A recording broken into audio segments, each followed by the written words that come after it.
आप सभी का अपना YouTube चैनल MK एग्ज़ाम में स्वागत है। तो चलिए दोस्तों, आज का जो वीडियो होने वाला है बहुत ही इम्पोर्टेंट है आप लोगों के लिए।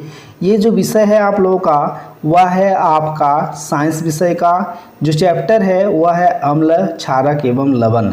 इनमें जो मेन इम्पोर्टेंट क्वेश्चन है जो आप लोगों का फाइनल एग्ज़ाम में आने वाला है, तो उसके लिए मैंने ये चुन कर ये जितने भी क्वेश्चन है आप लोग के लिए बहुत ही इम्पोर्टेंट होने वाला है। तो आप लोग इसको ज़रूर अंत तक देखिएगा।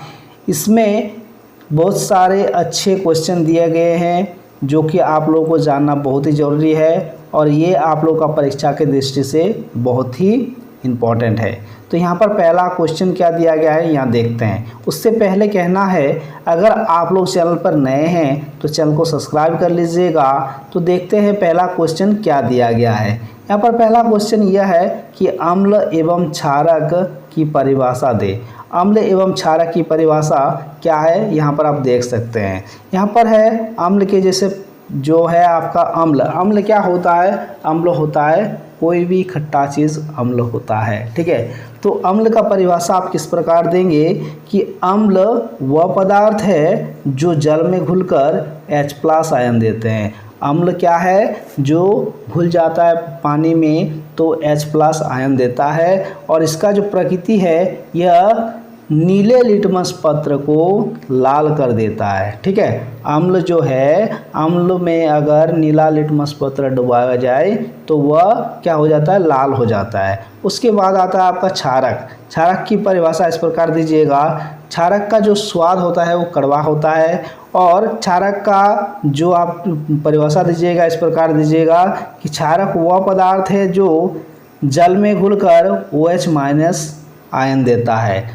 क्षारक को अगर हम लोग किसमें, पानी में अगर घोलेंगे तो वह OH- आयन देगा और इसका जो प्रकृति है वो है आपका यह लाल लिटमस पत्र को नीला बना देता है। क्षारक में अगर लाल लिटमस पत्र को डुबाया जाए तो वह क्या हो जाता है? नीला हो जाता है। उसको इस प्रकार आप लिख सकते हैं। उसके बाद जो प्रश्न है वो इस प्रकार है, देख सकते हैं कि निम्नलिखित में से कौन सा अम्ल रहता है, ठीक है। निम्नलिखित में कौन अम्ल रहता है? किसमें? तो पहला जो दिया गया है वह है आपका संतरा, इमली, दही, खट्टा दूध, नींबू और अंगूर। तो सबसे पहले है आप लोगों का संतरा। तो संतरा में कौन सा अम्ल पाया जाता है? तो ये जानना जरूरी है कि संतरा में कौन सा अम्ल पाया जाता है। वह है आपका क्या? साइट्रिक अम्ल। संतरा में साइट्रिक अम्ल पाया जाता है। नेक्स्ट आपका है इमली। इमली में कौन सा अम्ल पाया जाता है? वह है आपका टाइट्रिक अम्ल। क्या पाया जाता है? टाइट्रिक अम्ल। नेक्स्ट आपका है दही। दही में कौन सा अम्ल पाया जाता है? तो इसमें आप लिख सकते हैं लैक्टिक अम्ल। दही में लैक्टिक अम्ल पाया जाता है। उसके बाद है आपका टमाटर। टमाटर में कौन सा अम्ल पाया जाता है? तो आपका है ऑक्जेलिक अम्ल। टमाटर में ऑक्जेलिक अम्ल पाया जाता है। उसके बाद है आपका नींबू। नींबू में कौन सा अम्ल पाया जाता है? वह है आपका साइट्रिक अम्ल। क्या पाया जाता है? साइट्रिक अम्ल नींबू में पाया जाता है। उसके बाद है आपका अंगूर। अंगूर में कौन सा अम्ल पाया जाता है? वह है आपका मेलिक अम्ल और टाइट्रिक अम्ल। ये दोनों अम्ल पाया जाता है अंगूर में, ठीक है। उसके बाद जो क्वेश्चन है वो इस प्रकार है, देख सकते हैं आगे कि लाल चींटी के डंक में कौन सा अम्ल होता है? लाल चींटी के डंक में कौन सा अम्ल होता है? तो ये आप याद रखिएगा कि लाल चींटी के डंक में जो होता है वो मैथोनिक अम्ल होता है, जिसके काटने से बहुत जलन होता है, ठीक है। हम लोग को अगर लाल चींटी काट ले तो उस जगह पर हम लोग को बहुत ज़्यादा जलन होता है। तो उसके डंक में क्या पाया जाता है? लाल चींटी के डंक में मैथोनिक अम्ल पाया जाता है।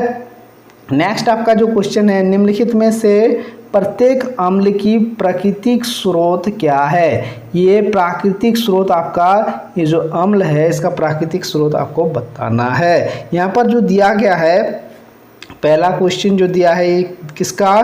तो लैक्टिक अम्ल का, मैथोनिक अम्ल का और टाइट्रिक अम्ल का। तो सबसे पहला है क्या आपका? लैक्टिक अम्ल। तो लैक्टिक अम्ल हम लोग को किससे मिलता है? तो लैक्टिक अम्ल हम लोग को मिलता है किससे? दूध से हम लोग को लैक्टिक अम्ल मिलता है। उसके बाद है क्या? मेथनोइक अम्ल किससे मिलता है? तो आपको अभी बोले कि मेथनोइक अम्ल हम लोग को चींटी के डंक में मिलता है। किसमें? चींटी के डंक में मिलता है मेथनोइक अम्ल। नेक्स्ट आपका जो है वह है टेट्रिक अम्ल। टेट्रिक अम्ल किसमें मिलता है? तो वह हो गया आपका इमली में टेट्रिक अम्ल मिलता है। याद रख लीजिएगा या नोट डाउन कर लीजिएगा, आप लोगों को बहुत ही इम्पोर्टेंट है, ये सब क्वेश्चन आप लोगों का आएगा ही आएगा। उसके बाद देख सकते हैं प्रश्न में क्या कहा गया है कि निम्न अम्ल का प्राकृतिक स्रोत लिखे। इसका भी आपको प्राकृतिक स्रोत लिखना है। तो देखिए टेट्रिक अम्ल इस प्रकार देगा कि आपको अम्ल दिया रहेगा, आपको उसका प्राकृतिक स्रोत बताना है। तो यहाँ पर टेट्रिक अम्ल है और साइट्रिक अम्ल है और ऑक्जेलिक अम्ल है। तो ये जो 3 अम्ल है इसका प्राकृतिक स्रोत आपको बताना है। तो सबसे पहले आप जानिएगा टेट्रिक अम्ल। टेट्रिक अम्ल जो होता है उसमें वह किस में पाया जाता है? वह है आपका इमली में पाया जाता है। उसके बाद जो है आपका साइट्रिक अम्ल। साइट्रिक अम्ल किस में पाया जाता है? तो वह आपका संतरा में पाया जाता है। और तीसरा जो है आपका ऑक्जेलिक अम्ल, वह किस में पाया जाता है? वो आपका टमाटर में पाया जाता है। तो ये आप लोगों का मोस्ट इम्पॉर्टेंट क्वेश्चन था। आप लोग इसको अच्छा से पढ़ लीजिएगा, याद रखिएगा, आप लोगों का फाइनल एग्जाम में ज़रूर आएगा। ठीक है, तो अगर आप लोग नए हैं तो चैनल को सब्सक्राइब कर दीजिएगा और अगर वीडियो अच्छा लगा है तो लाइक ज़रूर कर दीजिएगा। ठीक है, नेक्स्ट वीडियो में फिर मिलते हैं। जय हिंद, जय भारत।